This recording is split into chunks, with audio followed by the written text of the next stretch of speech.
예, 반갑습니다.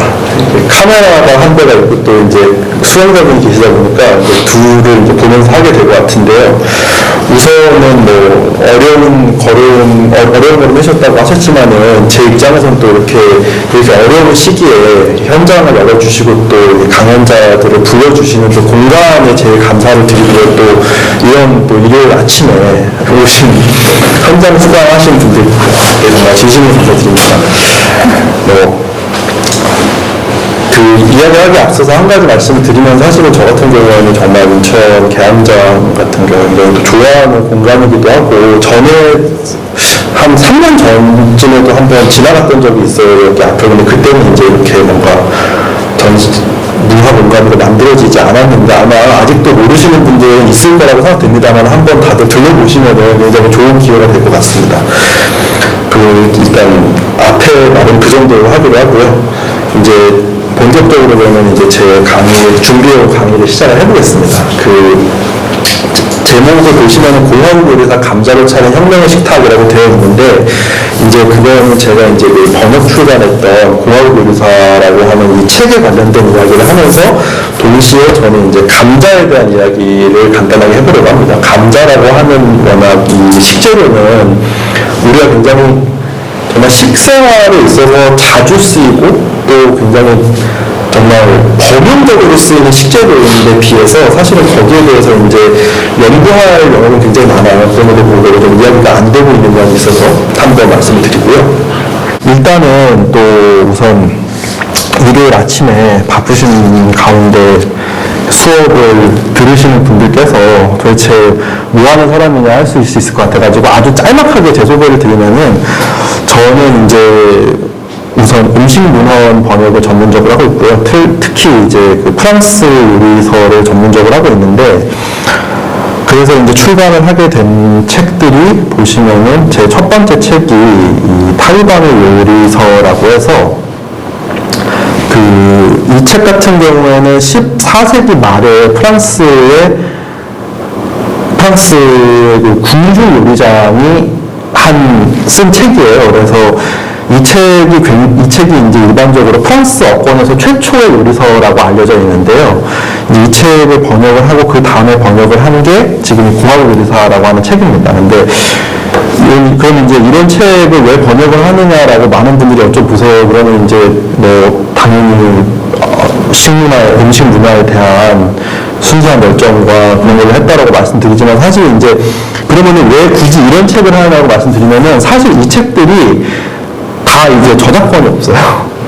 작가가 제 두 권의 책이 다 사실은 저자 미상의 책들이고, 저자 미상의 책이다 보니까 당연히 저작권이 없는데, 제가 드리려고 하는 말씀은 그 다음 부분인데, 그럼에도 불구하고 이 책들이 굉장히 잘 디지털화 되어 있어요. 프랑스 같은 경우에 저는 뭐 제가 불문과 나왔지만 뭐 프랑스에 대해서 이렇게 막 엄청 큰 애정을 갖고 있고 맹목적인 애정을 가지고 있는 편은 아닙니다만, 사실 프랑스가 굉장히 제가 개인적으로 굉장히 프랑스라고 하는 국가의 문화 정책에 있어서 감사하게 여기고 또 배워야 할 점이라고 하는 것 중 하나가 굉장히 그 모든 자료들을 디지털화하고 그 다음에 그것을 인터넷 등을 통해서 범용적으로 아주 사용할 수 있게끔 하는 그런 점에서는 굉장히 한국 같은 경우에도 지금 시사하는 바가 많은 부분이죠. 그렇다 보니까 저 같은 이제 먼 나라의 번역자도 이렇게 자료를 구할 수 있게 된 것이고요.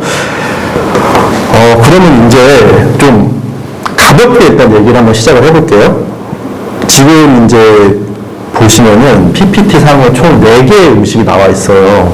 이 중에서 감자가 들어간 음식이 무엇인지에 대해서 맞춰보도록 할게요.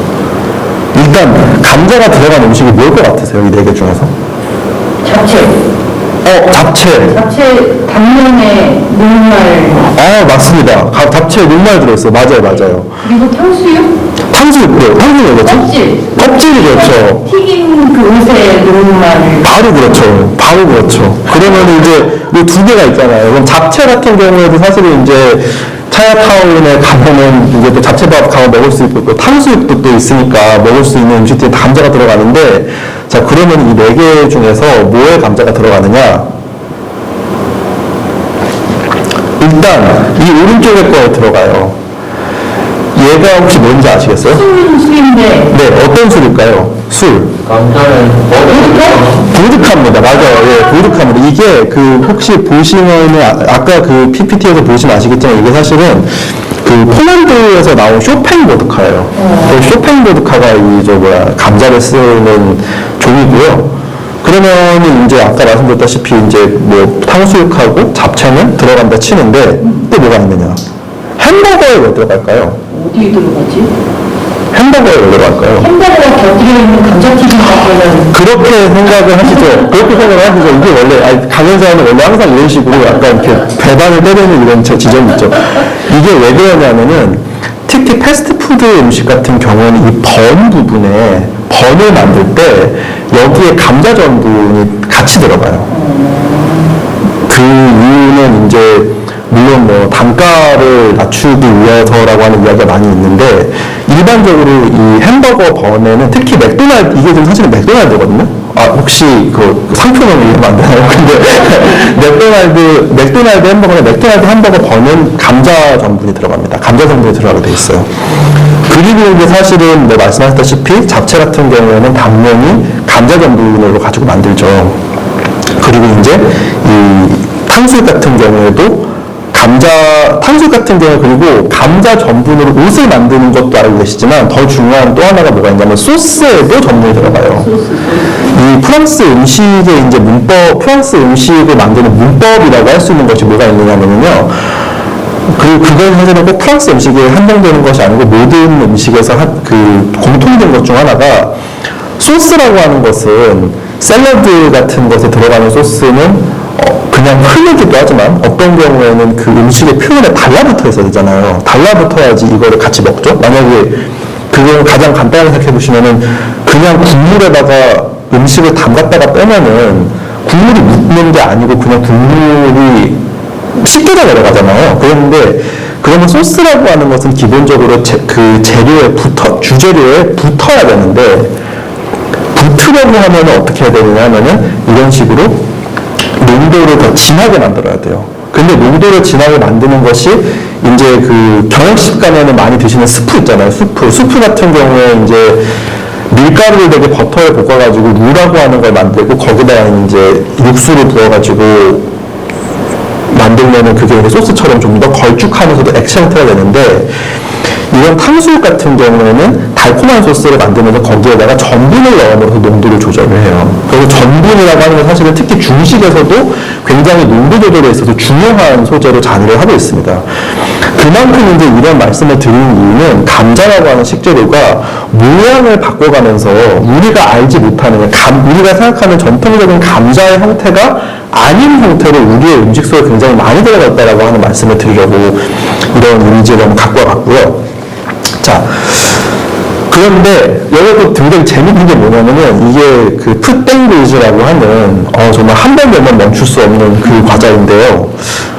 좀 개인적으로 프링글즈 방송하시면 보루가루입니다. 아니요, 프링글즈인데 그냥 혹시 몰라서 상표만 내어서 프링글즈 농담 쳤는데 그만. 네, 죄송합니다. 프링글즈인데 이 프링글즈 할아버지 너무 귀엽게 생겼죠. 근데 프링글스가 굉장히 이게 또 재미있는 저만 재미있는 걸 수도 있는데 프링글스가 왜 이걸 갖고 왔냐면은 그 영국 같은 경우에는 이런 게 있어요. 영국 같은 경우에 식료품에다가 세금을 매길 때 간단히 얘기해서 우리가 왜 새우깡 하나 사 먹어도 새우깡 가격이 뭐 근데 700원이나 800원이나 그러면은 사실은 걔 원가는 800원이 아니죠. 한 뭐 720원인가가 원가면은 80원 정도를 부가가치세를 붙이는데 영국 정부가 식료품에다가는 부가가치세는 0세율을 하겠다. 그러니까 720원이면 720원만 내면 돼 라고 하면서 뭐라 그러냐면은 프링글스는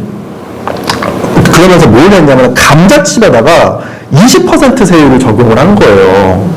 이렇게 됐는데 문제가 뭐냐면 프링글스 측에서 그러면은 우리는 이게 감자칩이 아니다라고 선언을 한 거예요. 왜 감자칩에 대해서 20% 세율을 더 넣었는지는 그 정책적인 이유는 모르겠지만 그러니까 이 세율을 피하기 위해서 프링글스는 감자칩이 아니라고 선언을 한 거예요.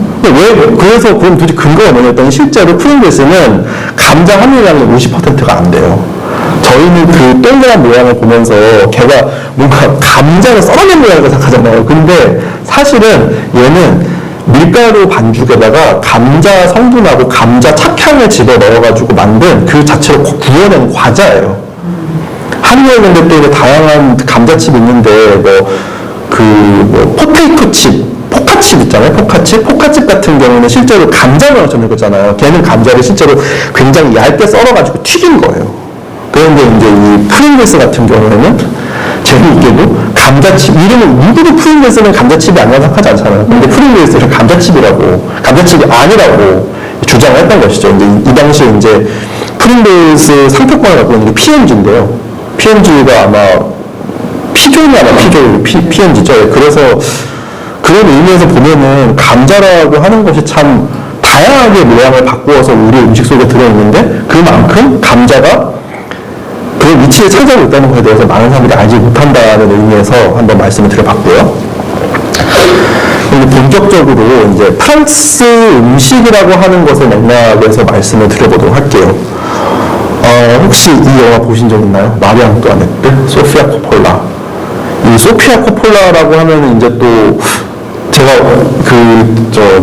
관람하시는 청자분들의 연령대가 어떤지 모르겠는데 소피아 코폴라라고 하면 잘 모르시지만 이제 프란시스 코폴라는 뭐 저 유명한 대부 3부작을 만든 대부 3부작과 사실은 제가 더 좋아하는 작품은 그 지옥의 묵시록을 만든 코폴라 감독의 딸인데 이 소피아 코폴라가 자기가 또 사실은 감독으로서 굉장히 많은 작품을 남겨요. 근데 소피아 코폴라가 남긴 굉장히 인상적인 작품 중 하나가 2006년에 나온 건데 마리 앙뚜아네트라고 하는 이 작품이 있어요. 이게 정말 마리 앙뚜아네트에 대한 이야기인데 마리 앙뚜아네트를 커스틴 던스트가 연기를 하는데 이 영화가 굉장히 유명해진 이유가 뭐였냐면은 이 영화는 서사라는 게 거의 없어요. 그냥 계속해서 마리 앙뚜아네트와 루이 16세가 결혼을 한 다음부터 아마 혁명 직전까지 가는데 그냥 계속해서 이 사람들이 아침에 일어나가지고 뭐 먹고 그 다음에 뭐 하러 가고 그 다음에 다시 돌아와서 또 뭐 먹고 무슨 파티를 하고 뭐 먹고 계속 이거로만 이어져가지고 사실 보다 보면 어떤 느낌이 드냐면은 1시간 좀 넘는 뮤직비디오를 보는 것 같아요. MTV 뮤직비디오처럼 계속해서 이런 수가 나오는데 이게 거기에 지금 제가 보여드리는 장면이 거기에 나오는 수많은 파티 장면 중에 하나예요. 그러면 제가 왜 굳이 얘를 가져왔느냐? 조금 이미지를 보면서 설명을 할게요. 지금 일단은 저희가 어쨌든 음식 얘기를 하고 있으니까 그냥 딱 코앞에 있는 것부터 볼게요. 코앞에 있는 걸 보면은 이 사람들이 지금 테이블을 마련해놓고 그 테이블 위에다가 금 테이블 하나 더 놨어요, 지금. 위에도 금 테이블이 있는 거잖아요. 그 위에 지금 잘 보시면은 뭐가 있냐면은 뭘 것 같으세요, 이게? 뻥인가요? 그냥 뻥이에요. 생뻥? 생뻥은 아닌데, 이 뻥이 또 재밌는 게 뭐냐면은, 이 뻥 자체는 당연히 죽은 뻥이죠. 죽은 뻥인데, 죽은 뻥을 익힌 다음에, 거기에다가 깃털을 다시 다 붙인 거예요. 그렇다고 하면 도대체 왜 이렇게 하느냐가 궁금해지잖아요. 프랑스인들은 왜 그렇게 하는가. 그런데 이제 이게, 사실 굉장히 연협이 깊은 게 뭐냐면은 아까 제가 보여드렸던 그 타이방의 요리서 제가 가장 처음에 번역했던 14세기의 요리서에서 보면은 실제로 요리사에서 굉장히 중요한 부분 중에 하나가 뭐가 있냐면은 특히 가금류, 소위 새 있잖아요. 뭐 닭이라던가. 근데 닭은 그렇게 안 해요. 오로지 꿩을 그렇게 해요. 꿩하고 공작을 일단은 털이가 뽑아가지고 익혀요. 익힌 다음에 거기에다가 다시 깃털들을 붙여가지고 마치 살아있는 것처럼 만들어요. 이렇게. 그러면은 왜 이렇게 하느냐?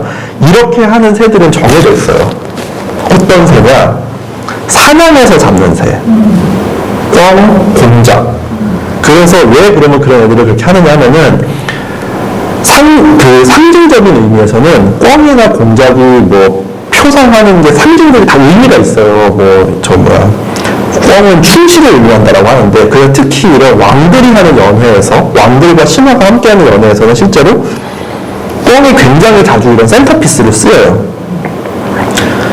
그래서, 근데 이거는 마치 어떤 설명과 비슷하냐면 우리가 고등학교 때 관동결국 있다 보면 관동결국에서 맨날 상징 같은 거 얘기하잖아요. 무슨 뭐 관동결국에서 그 정철이 어디 강원도에 갔는데 뭐를 보고서는 이것은 뭐 충절을 의미한 것이고 이런 거랑 똑같은 얘기고, 음식 문화적인 의미에서 보면 도대체 왜 이런 행위를 하는가를 생각을 해보면 이게 결국은 뭐냐면은 자신들이 사냥을 통해서 자연을 정복할 수 있고 또 그것이 바로 우리의 식탁 위에 올라온다라고 하는 것이 곧 권력을 의미한다는 걸 보여주는 거죠.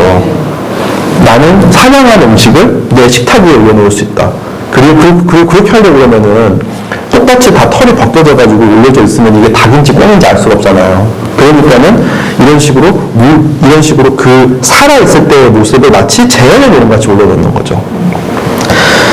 그런 의미에서 보면 사실은 프랑스 음식이라고 이제 말하는 것이 굉장히 서양 음식에 전반적으로 중요한 영향력을 가지고 있는데 그건 잠시 후에 말씀드리겠지만 그런 단초들이 여기저기서 보이는 거예요. 개인적으로 저는 소피아 코폴라의 마리 앙뚜아네트라고 하는 이 영화는 추천드리고요. 조금 뒤에 말씀드리겠습니다만 이 영화를 보다 보면은 왜 프랑스에서 대통령이 이러는지를 알 수 있어요. 이렇게 귀족들은 재미를 보고 살았구나. 그러니까는 혁명이 낫지라는 생각이 들지 아니할 수가 없는 굉장히 재미있는 영화고요. 네, 그리고 이제 다음 장면 하나 볼게요. 이거는 이제 그 롤랑 조페라고 하는 감독이 만든 밧데리라고 하는 영화인데 이 밧데리라고 하는 영화도 사실 한국에서 그렇게 유명했는지는 모르겠어요. 근데 롤랑 조페 감독은 많이들 아세요. 롤랑 조페 감독 혹시 아시는 작품 있으세요? 롤랑 조페라고 하면 근데 롤랑 조페라고 하면은 모르시는데 그 사람 작품이 이거야 아마 아시는 게 뭐냐면 미션이 롤랑 조페의 작품이에요. 미션. 따라따라다 하는 가브리엘 오리오가 나오는 그 작품이 롤랑 조페인데 롤랑 조페가 저는 대표적으로 생각하는 롤랑 조페가 아카데미가 사랑하는 약간 프랑스 감독의 대표 주자인데 맞죠, 미션. 이 롤랑 조페 감독이 굉장히 좋은 감독님이시긴 하지만 이분은 좀 어떤 특징이 있냐면 이런 식의 명작을 매일 만드시는 게 아니고 10년 안에 터져요. 근데 그 중에 하나가 이제 바텔이라고 하는 이 영화인데 이 영화가 이제 그 당시에 아카데미 개막작, 프랑스 깐느 영화제의 개막작이었어요, 이게. 그러면 이 작품이 무슨 작품이냐면은 바텔이라고 하는 사람이 여기 뒤에 보이시면 이 사람 누군지 아시죠? 제라르드 파르디유. 네. 제라르드 파르디유인데 젊은 시절 때만 제라르드 파르디유가 이 사람이 바텔이에요. 그럼 바텔은 누구냐? 바텔이라고 하는 사람이 그 귀종의 집을 한국적인 개념으로는 그거를 이제 뭐 요리사라고 얘기만 하는데 사실 이 작품의 핵심은 이 사람은 그냥 요리사가 아니고요. 모든 연회의 연출까지 책임져요.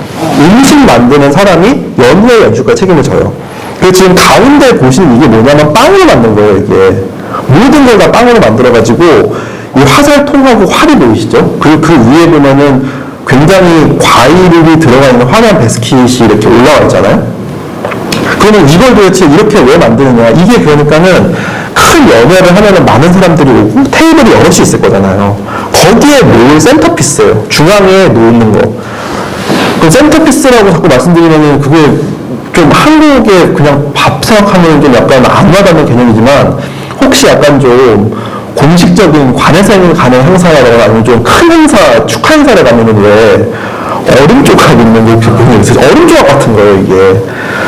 얼음 조각도 사실은 그런 의미에서 보면은 이 문화에 닿아 있다고 할 수 있는 건데 하나의 그 식탁이 있으면 그 식탁을 하나의 주제를 중심으로 해가지고 모아서 연출하는 것. 그게 프랑스 귀족 문화가 형성했던 음식 문화고 그게 그 16세기, 17세기 정도가 되면은 프랑스가 그 중앙집권을 완성을 하면서 하나의 궁중 문화로 자리잡게 되고 그것이 꼽히면서 왜냐하면 그때 되면 굉장히 강력한 후원자들이 있죠. 귀족이라는 후원자들이 있으니까 그거를 바탕으로 해서 화려하게 꼽힌 귀족 문화가 다른 나라에 수출되는 겁니다. 그래서 롤랑 조페의 바텔이라고 하는 영화도 정말 재밌어요. 제가 이게 뭐 넷플릭스 같은 데 요즘에 다 올라와 있지 않을까 싶은데